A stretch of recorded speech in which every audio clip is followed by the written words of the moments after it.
नमस्कार दोस्तों, मैं सतीश सुमन आपके अपने YouTube चैनल श्रेष्ठ भारत में आपका स्वागत करता हूं। दोस्तों, आप सब कैसे हैं? आशा करता हूं आप सभी अच्छे होंगे। दोस्तों, आज पढ़ेंगे हम कुछ नया, यानी कि पढ़ेंगे हम कि हमारे समाज में या हमारे देश में क्या अपराध है और क्या इसके दंड है। कुछ दंडिक प्रावधान पढ़ना है हमें, अपराध क्या है वो पढ़ना है हमें। हो सकता है कि वो जो हमारी नजर में अपराध हो वो किसी और की नजर में अपराध ना हो, जो और की नजर में अपराध हो सकता है वो हमारी नजर में ना हो। तो इसके लिए जो हमारे विधि आयोग ने एक ऐसा कानून बनाया, ऐसी एक संहिता बनाई, एक ऐसा कोड बनाया जिसमें कुछ कानूनों का एक संहिताकरण किया गया, कुछ उसकी लिस्टिंग की गई। क्या भारतीय समाज में या भारतीय देश में ये अपराध है और ये इनका एक दंड है। ठीक है, तो पढ़ना है सबसे पहले कि अपराध क्या है। क्या पढ़ना है हमें? अपराध क्या है। तो अपराध वो है कि जो एक किसी खास देश में जो एक कानून के द्वारा अपराध घोषित कर दिया गया है, अगर हम उसको उल्लंघन करें, यानी कानून में जो अपराध है और हम उसका उल्लंघन करते हैं यानी उसको करते हैं, तो वो अपराध माना जाएगा। वो बेशक हमारी नजर में या हमारे घर वालों की नजर में अपराध हो या ना हो। हालांकि एक संहिता में जो अपराध माना है, लिखा है, दर्ज है, अनुसूचित है, तो अपराध माना जाएगा। ठीक है, इसके लिए जो हमें इतिहास में पढ़ा था कल परसों की वीडियो में कि आईपीसी का जो कौन सा जनक है एक्ट वो बताना है, तो पढ़ा था हमने चार्टर एक्ट 1833। इस एक्ट के माध्यम से आईपीसी यानी कि भारतीय दंड संहिता का जन्म होता है। इसमें यानी इससे पहले पढ़ चुके हैं कि रेगुलेटिंग एक्ट में गवर्नर जनरल और उसकी 4 सदस्यीय परिषद बनी थी। बाद के चार्टर में यानी चार्टर 13 में 1813 के में वो एक 4 की बजाय 3 कर दिए, एक लेस कर देते हैं। 1833 में एक आदमी और बढ़ जाता है, यानी कि गवर्नर जनरल, और इसमें 3 सदस्य के अलावा एक सदस्य और आता है, वो विधि सलाहकार होता है, कानूनी सलाहकार होता है। उसे पूर्ण सदस्य की दर्जा नहीं मिल पाता। सबसे पहले कौन आया? सबसे पहले आता है लॉर्ड मैकाले। इसकी अध्यक्षता में, लॉर्ड मैकाले की अध्यक्षता में एक विधि आयोग का गठन किया गया। कब किया गया? यानी कि 33 है, इससे 1 साल बाद 1834 में विधि आयोग का गठन किया गया। किसकी अध्यक्षता में? लॉर्ड मैकाले की अध्यक्षता। और इससे यह कहा गया कि आप कुछ कानूनों का, जिसमें कुछ कानून आप इंग्लैंड के ले सकते हैं, कुछ कानून आप भारतीय भी ले सकते हैं, उनको आप लिस्टिंग कीजिए, उनको आप संहिताकरण कीजिए, उनकी आप कोडिंग कीजिए। ठीक है दोस्तों, तो इन्होंने निर्माण किया भारतीय दंड संहिता का। अगर व्यक्ति के रूप में जनक माने जाते हैं तो लॉर्ड मैकाले आईपीसी के या भारतीय दंड संहिता के जनक माने जाते हैं। अगर एक्ट की बात करें तो एक्ट, चार्टर एक्ट 1833 भारतीय दंड संहिता का जनक एक्ट माना जाता है। अपराध पढ़ लिया कि जो इसमें जो अपराध के रूप में वर्णित है वो अपराध माना जाएगा, और जितना इसमें दंड है उतना दंड मिलेगा। अगला फिर पढ़ना है हमें कि भारतीय दंड संहिता कहां पर लागू होगी और कहां पर लागू नहीं होगी। हालांकि इससे पहले, उससे पहले यह नियम था धारा 1 में कि भारतीय दंड संहिता का जो विस्तार होगा वो जम्मू कश्मीर को छोड़कर समस्त देश में होगा, समस्त भारत में होगा। ठीक है, लेकिन धारा 370 वहां खत्म कर दी गई, इसलिए हम अब कहेंगे कि पूरे देश में भारतीय दंड संहिता लागू होगी। इससे पहले वहां पर चल रही थी, हमारे चल रही थी देश में आईपीसी तो जम्मू कश्मीर में चल रही थी आरपीसी, रणवीर दंड संहिता 1889। हमारे यहाँ कौन सी है? भारतीय दंड संहिता यानी आईपीसी 1860।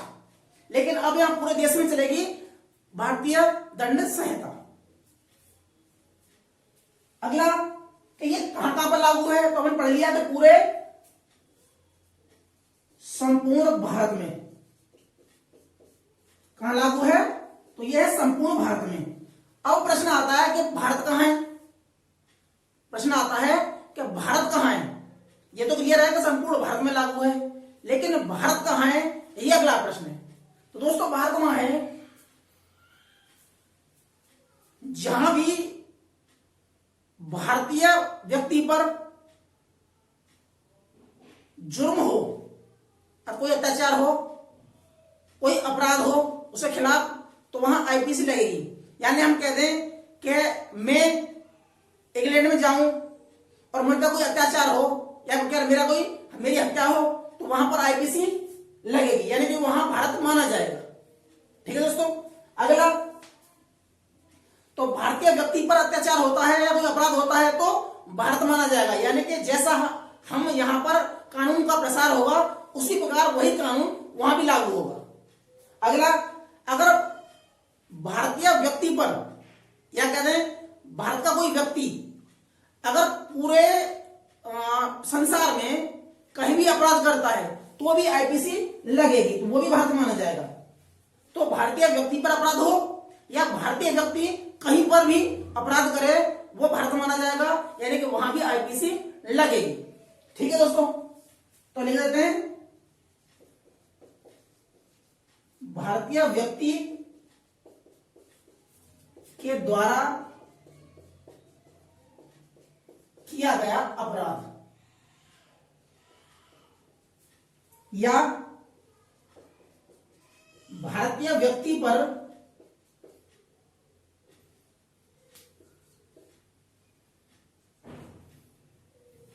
कारित अपराध,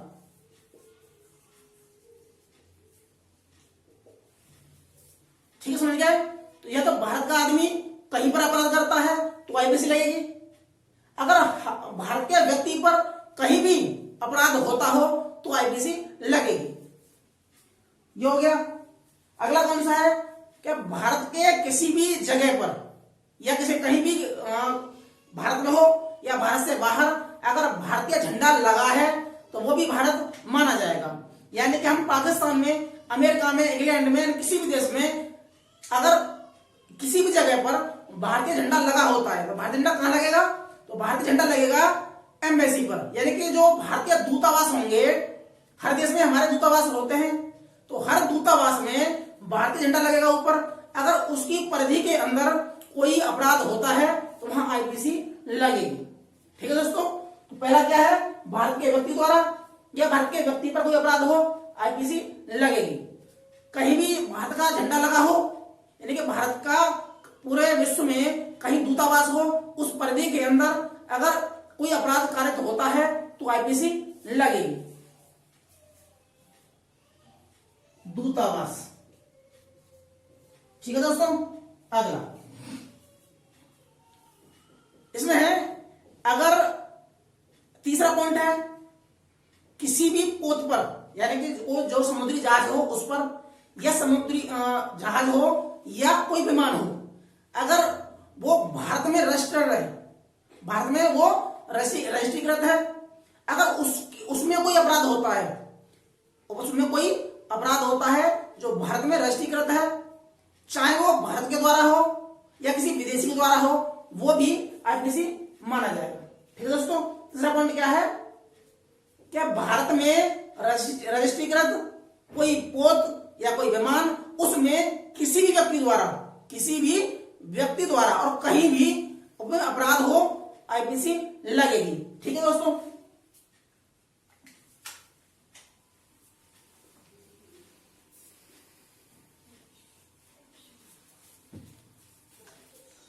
अगला पॉइंट है इसमें, तो इसमें हो गया कि कहीं भी अगर कोई राष्ट्रीयकृत विमान या जहाज हो, उसमें किसी व्यक्ति के द्वारा या किसी व्यक्ति पर भी कोई अपराध हो तो आईपीसी लगेगी।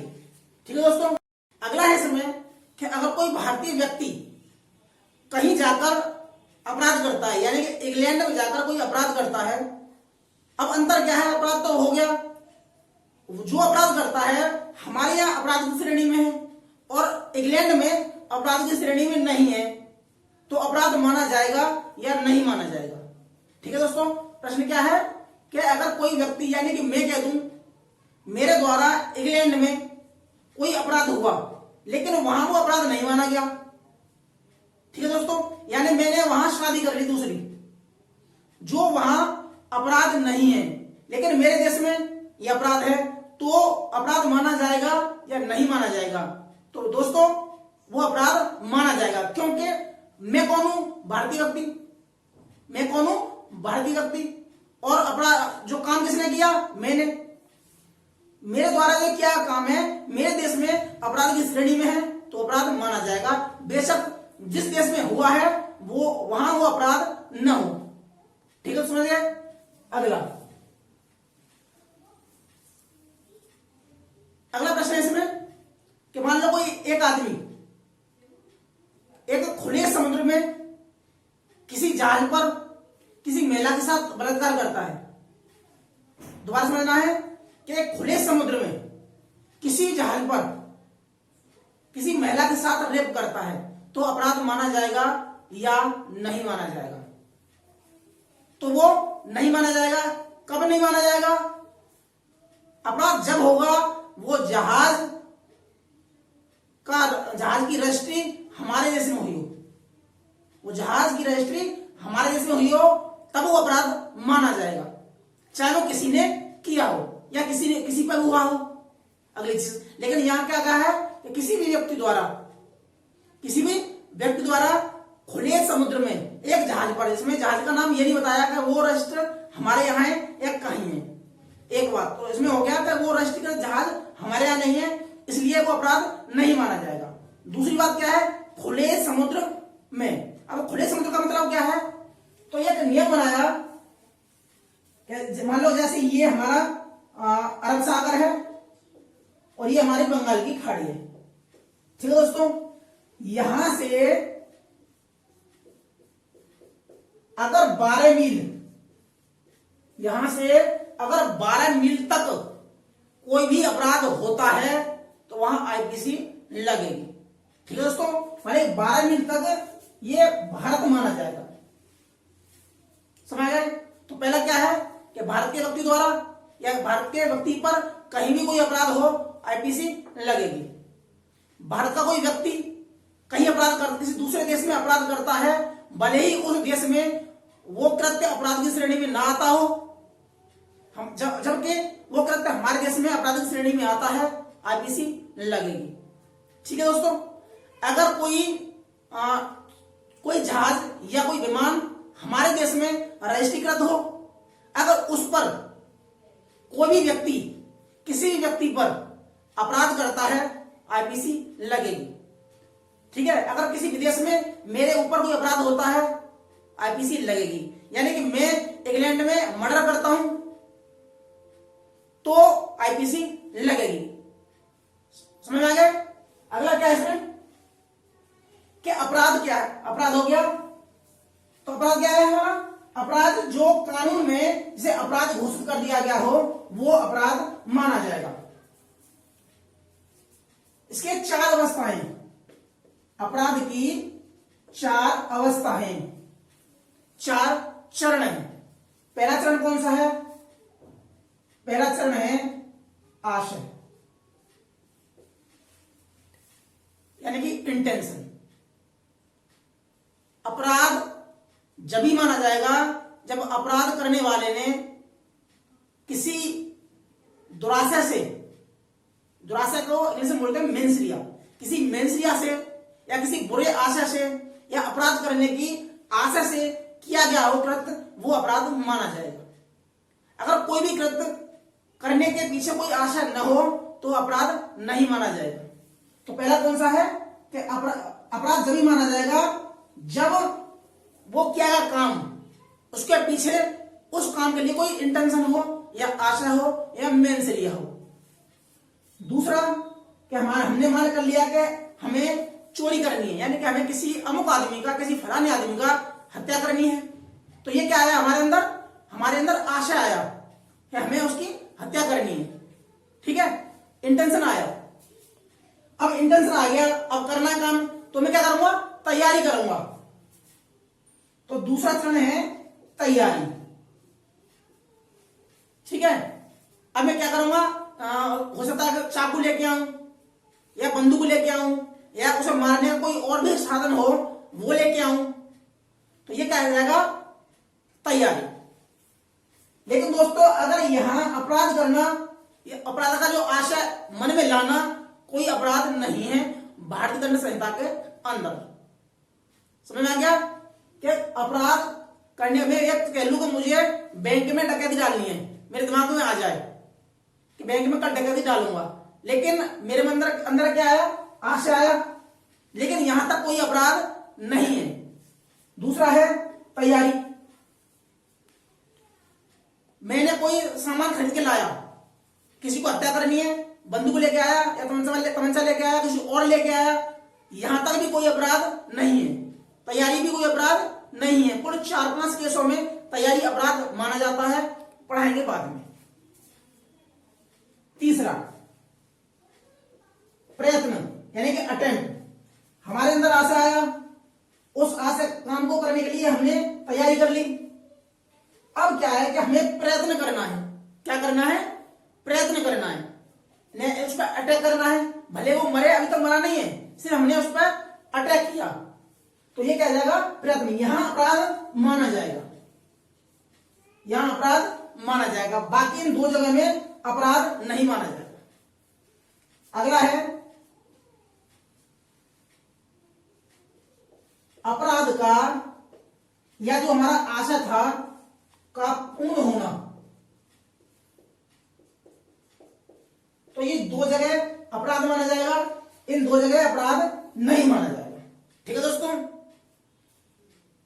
आशा क्या है, हमारा अपराध करने के अंदर हमारे जो अंदर एक गिल्टी आई, हमने एक आशा लिया, एक इंटेंशन लिया, मेंसरिया लिया, हमारे अंदर जो दुराशा आया वो क्या है, अपराध की श्रेणी में नहीं आता, चाहे कुछ भी हो।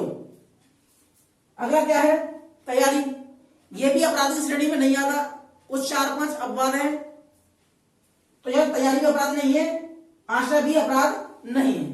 अगला है हमारा प्रयत्न, तो क्या है, प्रयत्न कहीं जगह अपराध है, कहीं ये भी नहीं। और अगला है अपराध कब माना जाएगा, जब काम का पूर्ण माना जाएगा, अपराध का पूर्ण होना माना जाएगा, वहां अपराध माना जाएगा। तो ये था दोस्तों भारतीय दंड संहिता का एक बेसिक जानकारी।